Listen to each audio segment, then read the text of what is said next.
All right, I'm Allison Story, and I'm a senior at Sandy Creek High School, and this is my education pathway experience. So I want to start off talking about my mentoring program. So I was at Wallace Elementary with Mrs. Matties, who is the third grade teacher, and I visited on these dates: September 6th, September 27th, October 11th, November 1st, and November 15th. This is just a statement about how my experience went. It was just a really great experience. I got to learn a lot of really cool things and see some really cool things while I was in the classroom about organization and how to be prepared. And I've really had the chance to learn about a possible career option for me, and that's been really fun.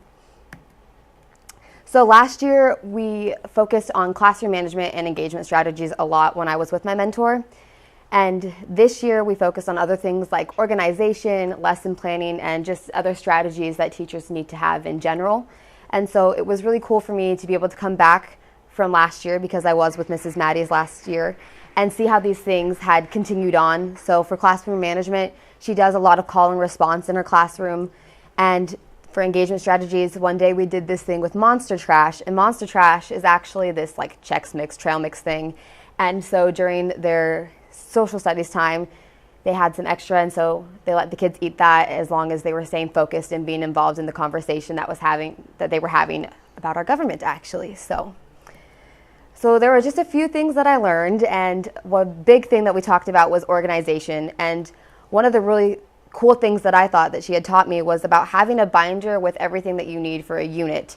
So whatever unit you're teaching, you've got all the papers that you need, and all you have to do is pull out what you need and make copies instead of digging through multiple different books or files and trying to find things. It's all right there where you need it, when you need it. For a majority of my visit, I was there during their math class, so I got to see a lot of the math that they did, and I learned some cool little subtraction methods because they happened to be doing subtraction while I was there. And so a couple of the things that I learned about that was the phrase more on top, don't stop, more on floor, go next door, and big bottom borrow. So over here on the side, I have 483 minus 127. We all know that 3 is smaller than 7, so what you have to do is you have to go next door or do the big bottom borrow, and you're going to cross out 8, and you're going to make that 7, and then you're actually going to take that 1 and carry it over to the 3 to make 3 13, and then 13 minus 7 is 6. 7 minus 2 is 5, 4 minus 1 is 3, so your answer is 356. If the 3 happened to have been an 8 or something, you would have just done basic subtraction. And so you also got to see how, math questions were explained during a test, because for me, when I thought about being an elementary teacher and giving tests, you have students who are going to need help or aren't sure what to do. And I guess a thought that has always run through my mind was, how do you explain that to a student without giving away the answer? And so it was really cool to get to see Mrs. Matties explain what was happening without giving away the answer too much. So, oh yeah.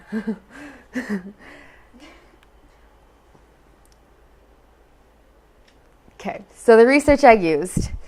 So we went to Love Library, and we got to have some time looking at some scholarly articles. And so the first one that I found was Collaborative Lesson Planning as Professional Development for Beginning Primary Teachers. This one was about co-teaching and co-planning, and it was a case study, and it just talked about how these things can benefit first-year teachers who aren't really used to the school they're in. They're new to this, so it's the collaborative planning and teaching was really beneficial. The next article I used was called Cooperative Planning for Regular Classroom Instruction of Students with Disabilities.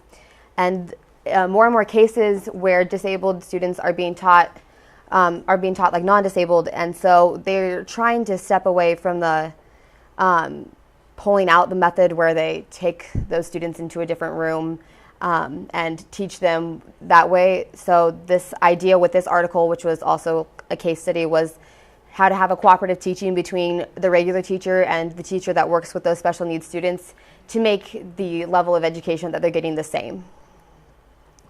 So the next article I used was Elementary Pre-Service Teachers' Experiences with Response to Intervention. So teachers have to be ready for different learning needs. So the No Child Left Behind Act and Individuals with Disabilities Education Act were like both research-based practices. And so the response to intervention is here to help teachers assist those struggling learners. Knowledge development at the time of use, a problem-based approach to lesson planning in primary teacher training in a low knowledge, low skill context. So primary school teachers, they have to teach multiple subjects, and even though you're in college for 4 years and after that with your master's program, if you decide to do master's, training might still feel short. So having subject knowledge, some areas you might be stronger in, but sometimes your subject knowledge can initially be weak, especially like with first years teachers not knowing exactly what they're teaching going in. So this project-based learning is to help build the knowledge and work on lesson planning when your initial subject knowledge is weak, to help build that up and be able to teach kids easier. And so then I had the designing and adapting tasks in lesson planning, a critical process of lesson study. So this was a Japanese lesson study actually, but it was about collaborative lesson planning and how it's underappreciated. And so it offers educators suggestions to improve, especially in these types of lesson studies. And then I also had to pick a novel this year to read, and I picked The Curious Incident of the Dog in the Nighttime. So the main character has this unspecified disability, and it doesn't straight out say that the character has a disability, but just the way that the book is written, you can kind of tell. And so the story is he finds a dog that had died, and he wants to figure out who killed it. And so he's going and he's trying to figure out all these different things, kind of being a detective, and he finds out some things that he doesn't necessarily want to hear, and he ends up running away. But the way his brain works is really cool, because I guess I just found it interesting to see how different someone who might have some kind of disability's brain works than people who don't, because my brain worked nothing like this boy's. Like this boy in the book, his brain was very mathematical and he liked numbers. And so I thought it was just a really great book. So I chose it because, you know, you have to understand what's going through your students' minds sometimes. So then we go to lesson planning, which is the main part of my project. So what is a lesson plan? A plan is used by teachers in school detailing the structure and format of lessons. So what goes into lesson planning? And it's a lot. So you have to have your standards, the state standards that the state requires you to have, and have your teachers teach your children. The curriculum, of course. Mastery skills, so what are the skills that the students are going to be learning? What do they need to master and get down by the end of the lesson? Materials that you're going to need to teach the lesson. And then there's the anticipatory set. So that's how you set up a lesson. It's the introduction before the actual lesson begins. So this picture is actually an example of an anticipatory set going into a math lesson, which is actually kind of what my lesson plan that I created is about. So this is an anticipatory set for that lesson plan, and I'll go into more of that in a little bit. So you also have to have your direct instruction. So what are you actually teaching? And you need to make sure, teachers need to make sure that they're going through the lessons multiple times before they're teaching, so you don't have any surprises while you're up there trying to teach these kids. So then there's guided practice, and that's when you're doing problems with your students. You might have like a document camera or like an Apple TV or something where you can have problems written out so the kids can see it, and you'll work through them together. And then independent practice, which is just whatever homework you assign. And then a wrap-up, so that could be something as simple as turning to a partner and saying something you learned, or like an exit ticket, depending on what you want to do, and you can change it up as needed. So what things are important to consider when creating a lesson plan? You really just need to know your students. Your students might have disabilities. Every student has a different learning style. You could have students who are ELL, which is English language learners. You could have high ability learners and low ability learners. So knowing your students and just their life situation and stuff is really important. You also need to be very considerate of the time that you have, because how long do you have before your next subject, and how long is it going to take your students to learn it? And that goes hand in hand with knowing your students. How long is it going to take your students to learn it?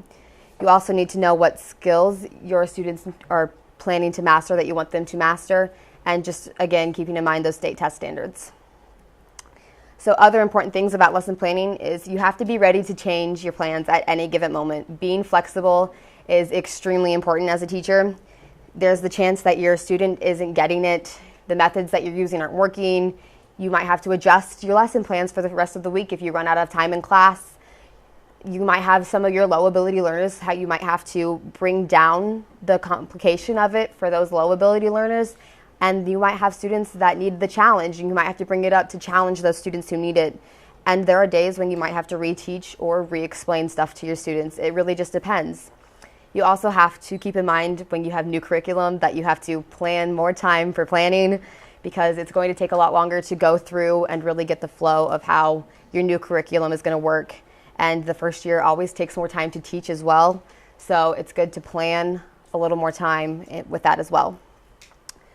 So some examples of a lesson plan. One of them is planbook.com. This picture below is actually a screenshot of my mom's lesson plan because she is an elementary teacher in Hastings. And so Mrs. Maddie's also used this as well, but this is a screenshot, and it's really nice because you have everything there. It's organized. You can go in and you can look at your different standards and select standards. It's really convenient. And then over here on the other side, I just have this blank picture with what a lesson plan could look like for your different subject areas. And you just have to be flexible with that as well, because some schools might require you to do your lesson plans online. Some might require you to do them on paper. And then it just really depends on where you're at. So there's definitely a lot of different ways that you can create lesson plans, though. And so this is the lesson plan that I created. My mom, like I said, is an elementary teacher, and she gave me a math lesson that she was going to be teaching in the next few weeks for me to base my lesson plan off of. So this one happened to be the lesson plan for math, which was customary units of length. So the standards that this chapter or section that these students are going to be covering was MA 3.3.3.E. So for mastery skills, students are going to be able to measure and draw line segments to the nearest inch using a ruler. For materials, you want chart paper, markers, and rulers. For the anticipatory set, students will share what they already know about measurement using a think, pair, share. And for those of you who don't know what a think, pair, share is, the teacher will tell the students to think about something, and they'll think about whatever the topic is for this situation, what they already know about measurement, and then they'll get with a partner and they'll share between the two partners what they thought of and what they know, and then you'll go and as a class share everything that had been discussed and thought about. And so the teacher will chart student responses on chart paper. So then there's direct instruction, and the teacher will show students how to measure correctly with a ruler and how to record measurement with a correct label, so inches, feet, centimeters, whatever the lesson calls for. In this case, it was mostly inches and feet. Guided practice, students will complete student activity workbook pages with teacher modeling procedure. For independent practice, students will complete the homework pages 147 and 148. And for the wrap-up, students will provide something they learned and something they have a question about on a sticky note and hand it in, and then the teacher will go in, read through that, and see if there's anything that she needs to re-explain or reteach, and just figure out where her students are at with the knowledge. So these are the sources that I used for this presentation. Does anyone have any questions? Yeah. First of all, I think you could be a fantastic teacher, just from the way you present yourself here and the detail you went through there. Thank you. Did you get a chance through your mentorship to get in front of the classroom or to present a lesson or any more hands-on like that? I did not get the chance to do that through the mentoring program, but I am a TA down in our elementary here, and I've got to teach a couple of kids some spelling lessons, and that's been really awesome. So. Cool. Yes, Rami? Is there a specific grade that you're interested in teaching? If I decide to be an elementary teacher, I really like the second and third grade level. I don't know why. They're still kind of at the adorable little kid stage, but they also know how to behave when they need to behave for the most part. So. Are you doing this next year or next semester, or are you doing something different? I'm actually changing mentors, and I'm actually going to be looking at a speech pathologist. I was talking to my mom about some things with elementary education, and she just wants to make sure that I have my mind open to different possibilities and stuff. So I'm actually going to try a speech pathologist just to kind of check it out and see what happens. So. Cool. Great idea. Allison, did this experience push you? I mean, if you had to decide today, would you choose education? I think I would definitely choose something within the education spectrum. If you would have asked me couple months ago, I would have been like, I'm going to be an elementary teacher. But with some different like experiences and talks with my mom, you know, it's opened my eyes to be more open, and so now I'm not exactly sure. But yeah. Was there anything with your research that popped out that you really truly loved, or that you noticed? You studied co-teaching. Mm-hmm. I think that I loved your list of students that Mm-hmm. finding their needs. But is there something that just kind of popped out at you that you like to study?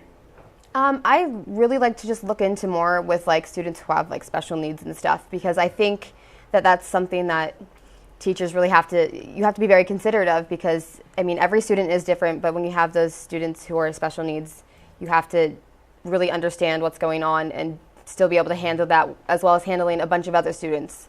So I'd really like to look into like some of those like different disabilities that students might have to get a better understanding of them sometime, and just see how that works in a classroom. So,